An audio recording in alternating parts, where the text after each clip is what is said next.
ഇത് മലയോര ഗ്രാമമായ കുന്നിൻകരയുടെ കഥയാണ്.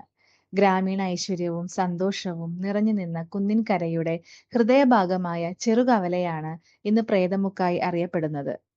കുന്നിൻകരയുടെ ഈ ചെറുവീഥിയാണ് ഇപ്പോൾ ആളുകളെ ഭീതിയിലാക്കുന്നത്. കഴിഞ്ഞ 2 വർഷത്തിനിടയിൽ ചെറുകവലയിൽ 2 യുവാക്കൾ ആത്മഹത്യ ചെയ്തിരുന്നു. ഇരുവരും തമ്മിൽ ബന്ധമില്ലാത്തവർ ആയിരുന്നിട്ടും ഇവരുടെ മരണത്തിൽ ഒരു ദുരൂഹത ഉണ്ടായിരുന്നു. 2002 ആദ്യ ആത്മഹത്യ സംഭവം നടന്നതോടെ ഒരു വ്യത്യസ്തമായ അന്തരീക്ഷം അവിടെ പടർന്നു. അന്നു മുതൽ ആരും ചെറുകവലയിലെ കടകൾ വാടകയ്ക്കെടുക്കാൻ പോലും മുന്നോട്ട് വന്നില്ല. രാത്രി സമയങ്ങളിൽ ആൾ സഞ്ചാരം തീരെ കുറഞ്ഞു. നാട്ടിലെ കുട്ടികൾക്ക് പോലും പ്രേതമുക്ക് ഒരു കഥയായി മാറി.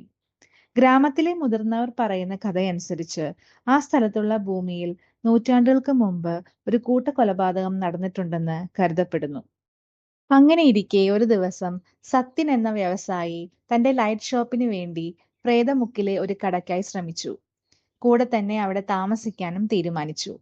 അന്ന് രാത്രി കടയിൽ അന്തിയുറങ്ങിയ സത്യൻ വ്യത്യസ്തമായ ശബ്ദങ്ങൾ കേൾക്കുകയും ആളുകൾ നിലം നിറഞ്ഞു നടക്കുന്നത് പോലെയും കരയുന്ന പോലെയും തോന്നി.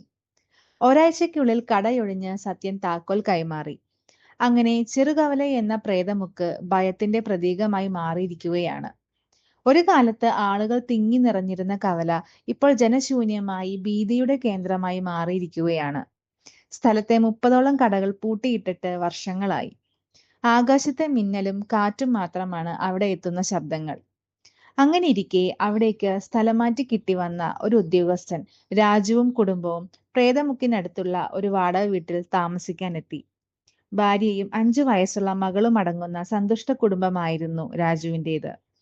ആ ഒരു രാത്രി രാജുവിന്റെ ജീവിതം മാറ്റിമറിച്ചു. അന്ന് ജോലിയും കഴിഞ്ഞ് വീട്ടിലെത്തിയ രാജു കണ്ടത് പനി വന്ന് വിറച്ചു കിടക്കുന്ന മകളെയാണ്. ചുട്ടുപൊള്ളുന്ന പനി.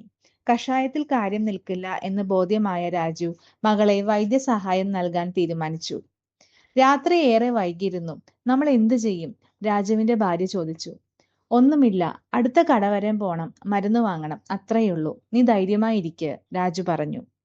അങ്ങനെ രാജു കവല കടന്ന് കടയിലേക്ക് പോകാൻ തീരുമാനിച്ചു.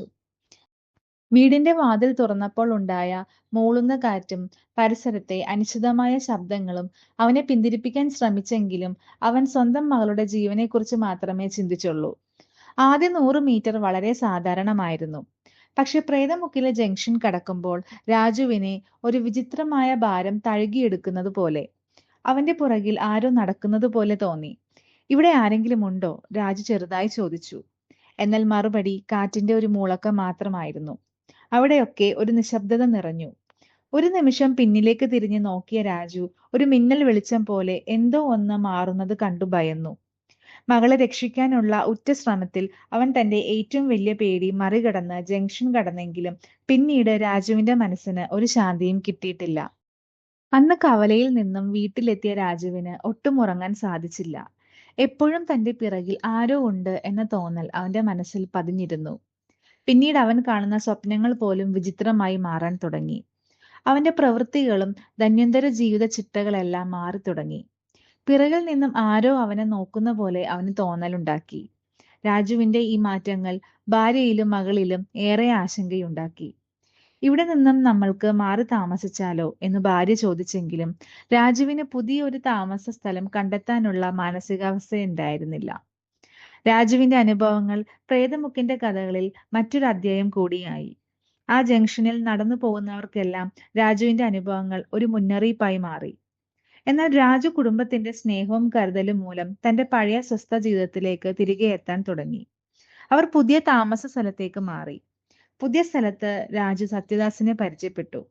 സത്യദാസ് ഒരു മനോരോഗ വിദഗ്ധൻ കൂടിയായിരുന്നു. എല്ലാ പ്രശ്നങ്ങളും മനസ്സിൽ നിന്നാണ് തുടങ്ങുന്നത്. മനസ്സിനെ നീ ശാന്തമാക്കുന്നിടത്ത് കഴിയുന്നതാണ് എല്ലാം എന്ന് സത്യദാസ് രാജുവിനെ പ്രചോദിപ്പിച്ചു. അങ്ങനെ സത്യദാസിന്റെ നിർദ്ദേശപ്രകാരം കൃത്യമായ പ്രഭാത ധ്യാനത്തിലൂടെയും വ്യായാമം മുതലായ കാര്യങ്ങളിലൂടെയും തന്റെ ജീവിതത്തിലേക്ക് തിരിച്ചു വന്നു. വർഷങ്ങൾ കഴിഞ്ഞപ്പോൾ പ്രേതമുക്കിന്റെ കഥയും അനുഭവങ്ങളും കെട്ടുകഥകളായി മാറി. രാജുവിന്റെ കഥ മറ്റുള്ളവർക്ക് ഒരു പ്രചോദനമായി മാറി.